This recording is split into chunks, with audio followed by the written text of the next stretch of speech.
it's a beautiful upward spiral. It really is. I mean, Yeah. the way I've watched it, it's not every day isn't, what do they call it? Something, rainbows and rainbows and unicorns. Right. Not every day is that. But I'm grateful for those days too. Those crappy days, because those are the ones you learn from. And what a shift right there. When you're grateful for things that cause pain. Nothing else can enter the mind when you're in the moment of gratitude. You know that. You can't share gratitude with anger. You can't share gratitude with any other emotion. Nope. So forcing it in there and to say, I'm grateful because I was sneezing. This lady had terrible perfume. Okay, well, there's got to be something that I got to find grateful. And I try to do that. And as I'm getting a little bit older, I'm finding that a little bit easier to do. One of the tricks I found with this, and I'll give Tony credit for that, is when that does happen, if I'm struggling with gratitude, then I just add a little shift of, well, if I could be grateful right now, what could I be grateful for? If I wanted to be grateful for being able to, smell that perfume that's now making me sneeze. Wow, my nose works. Wow, how cool is that? It's a dumb analogy, but no, not yours with the perfume. No, I get it. Yours is really good.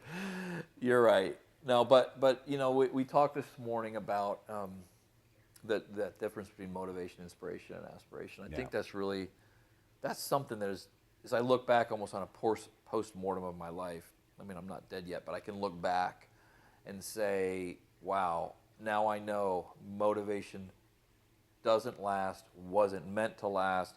I can't stay motivated to be sober. Can't. Motivation washes off the body and goes down the drain with the soap at night. Right. You can read a motivational quote on Facebook. How long does that last? About 3 seconds, right? Squirrel. Yeah, exactly. It doesn't, and the more we see them, the more conditioned we are to just disregard them. Exactly. So I can't stay motivated to stay on a diet or to go running or all that other stuff.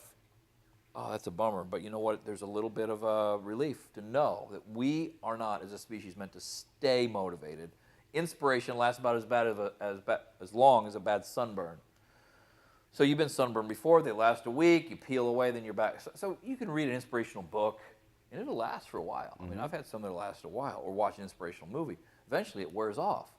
Oh, wait, Frank, you're bumming me out. I can't stay motivated, I can't stay inspired. Then what is it? It's aspiration. When you identify something that's really greater than you can comprehend now. I aspire to blank, which is greater than I can comprehend now. That's actually the third thing. The first thing, who do you aspire to emulate? Yeah. It's such a fun exercise. It can be a fictional character. It can be somebody you look up to. It can be Tony Robbins. It can be, in my case, Rich DeVos. What legacy do you aspire to leave behind for your family, for Ellie and for Heidi? I mean, that's a question. If you answer that every day of your life, you may lose motivation or inspiration, but that aspirational endeavor or undertaking, you'll never lose sight of that. Yep. Yeah, we use that. You brought out today and the purpose, like why? Yes. That's everything that I've been sort of basing my life on and noticing, even in right now, let's use the example of politics, right? As polarized as that is because the aspiration part, the purpose part is missing. Yeah. Right? People are getting too fussy over process. Like when you went to even build this house, did it go exactly the way you wanted it? Or did you have some obstacles in the way? Did you have bad water? Did that go exactly the way you wanted, or did you have obstacles? But when you have your aspiration, when you have your purpose, you leave it right you're there. Flexible over process, whatever it takes. We'll but figure that out a way. stays there every day. Laser focus. It's just, I like that word monomaniacal, because that, so getting this thing done, yes, it was late. It was a couple months late. It was a little over budget. These things that go along with an imperfect profession called real estate or building, what have you. But knowing that the desire to create this market, micro-mansion, it's an oxymoron. Those two words together don't even really work. Yeah. But to create that was always at the forefront for my wife and myself.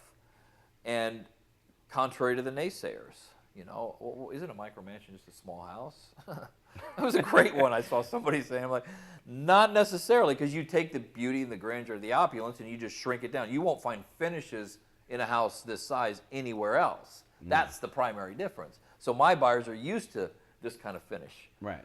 I don't have a monopoly on small houses, but I have a monopoly on the finishes that are in this small house. Right.